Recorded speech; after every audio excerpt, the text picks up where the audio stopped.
Video बहुत ही important होने वाली है। आज के इस वीडियो में मैं बात करने वाली हूँ ऑफिस की एक ऐसी MIM स्कीम की, यानी मंथली इनकम स्कीम। आज के इस वीडियो में बात करूंगी MIM स्कीम होती क्या है, मैं आपको कितना ब्याज यानी इंटरेस्ट मिलता है, मिलने वाला इंटरेस्ट पे आपको अगर टैक्स लगता है तो कितना आती। हम यहाँ पे ये भी बात करेंगे MIS स्कीम में कौन कौन से निवेश करो, कितने साल तक पैसा देना हो, कि अगर आप पोस्ट ऑफिस के 100 रुपए या 1000 रुपए या 1 लाख रुपए या 3 लाख रुपए, उससे ज्यादा 10 लाख रुपए निवेश कर सकते हो। मैं हमेशा कहती हूँ जहां पैसे की बात आती है वहां आप लोगों को पूरा इंफॉर्मेशन, पूरा नॉलेज होना जरूरी है। इसीलिए मैं शेयर करना कि वीडियो को एंड तक देखते रहो। और अगर आप लोगों ने मेरे चैनल को अभी तक सब्सक्राइब नहीं किया है तो सब्सक्राइब कर लेना। आपको पता है कि क्या करना है, जल्दी से जाना मेरे YouTube चैनल को सब्सक्राइब कर लेना, से रिलेटेड वीडियो आपको मैं बनाऊं वो आपको मिल सके, उसका भरपूर फायदा उठा सको आप। तो आइए शुरू करते हैं वीडियो। तो है दोस्तों, पोस्ट ऑफिस के नए नियम ब्याज दर के बारे में यानी इंटरेस्ट के बारे में आज हम बात करें। 2025 से जो लागू हो चुके हैं और MIM स्कीम क्या है, उससे मिलने वाला इंटरेस्ट कितना होता है, बहुत अच्छा होने के कारण स्कीम निवेशकों के लिए पहली पसंद क्यों बनती गई है। और सबसे बड़ी बात, इसमें आपका कोई TDS भी नहीं करता है, और इसमें आपको कोई TDS भी नहीं कटेगा। सरकारी गारंटी के साथ आते हैं, यानी एक बार आपने जो पैसा निवेश कर दिया तो हर महीने आपके पैसे इंटरेस्ट मिलेगा। स्कीम में निवेश करके इससे मिलने वाला monthly income peace of mind के साथ एक अच्छी लाइफस्टाइल तो मेंटेन कर सकते हैं, साथ ही में फाइनेंशियल फ्रीडम भी पा सकते हैं। मैं आपको एक मोटा रकम, एक लमसम अमाउंट एक ही बार में आपको निवेश करना हो। आपने अपने पैसों को इस स्कीम में निवेश कर दिया तो हर महीने आपको इंटरेस्ट यानी ब्याज मंथली इनकम के तौर पर मिलता। वह ब्याज कहां से आता है? पोस्ट ऑफिस के सेविंग अकाउंट से वह ब्याज डिपॉजिट होता है।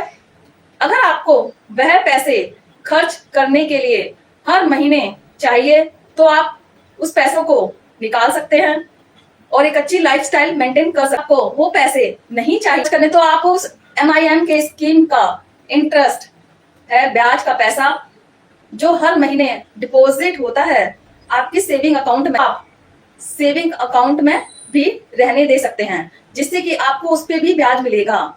जो आपका ब्याज उस अमाउंट में मिल रहा है और फिर उस बढ़ता जाएगा और 4% यानी 4% से बढ़कर वो आप पैसे पे ब्याज जमा होता रहेगा। अब आपका सवाल होगा कि इस स्कीम में आप कितना निवेश कर सकते हैं। अगर आप सिंगल अकाउंट होल्डर हो, यानी आप बस अपने नाम से अकाउंट खुलवा रहे हो, तो जो मिनिमम अमाउंट की लिमिट है वो है 1000 रुपए। मिनिमम अमाउंट की लिमिट है 9 लाख रुपए, यानी 9 लाख रुपए तक आप अपने नाम से MIM स्कीम में खाता खुलवाते हैं, 9 लाख से ज्यादा निवेश कर सकते हैं। अगर आप जॉइंट अकाउंट खोल रहे हो तो यानी आप अपने स्पाउस के साथ, पेरेंट्स के साथ, हस्बैंड के साथ, किसी के साथ भी अगर आप खाता खुलवा रहे हो तो उसकी जो लिमिट है वो बढ़ जाती है। तो उस लिमिट को हमें इंक्रीज कर सकते हैं। जैसे पहले 9 लाख रुपए थी, अब अगर आप ज्वाइंट अकाउंट खुलवाते हैं तो आपकी वो बढ़ के ज्यादा हो जाएगी। उस लिमिट को हम अप्रोच कर देंगे, 4% हो जाता है। अब चलिए जल्दी से जान लेते हैं कि पोस्ट ऑफिस की जो स्कीम है इसमें निवेश करने के लिए एलिजिबिलिटी क्राइटेरिया क्या है, इसमें कौन कौन से निवेश कर सकते हैं। कोई भी भारतीय नागरिक इसमें निवेश कर सकता है।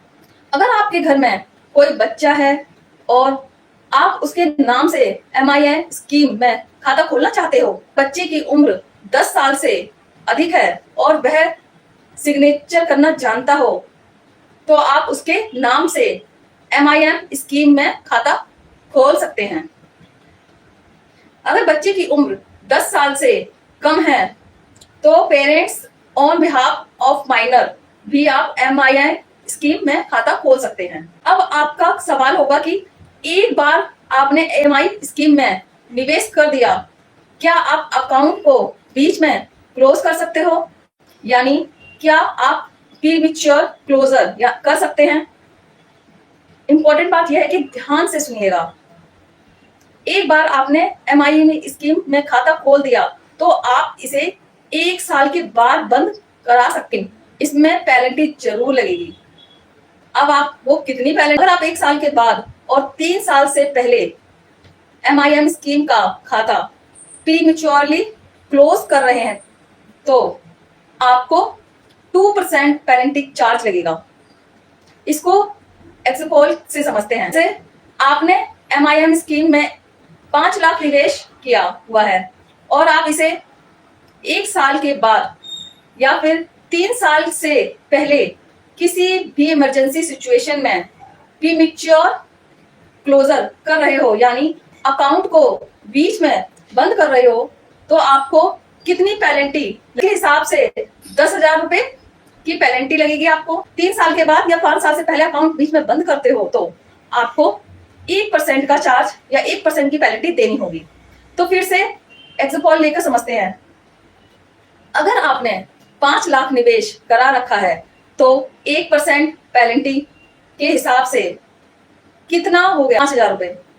पेनल्टी डिडक्शन के बाद जो भी बैलेंस अमाउंट होगा वह आपको दे दिया जाएगा। एक फिक्स अमाउंट एक पर्टिकुलर अमाउंट मंथली इनकम के तौर पर आप पा सकते हैं।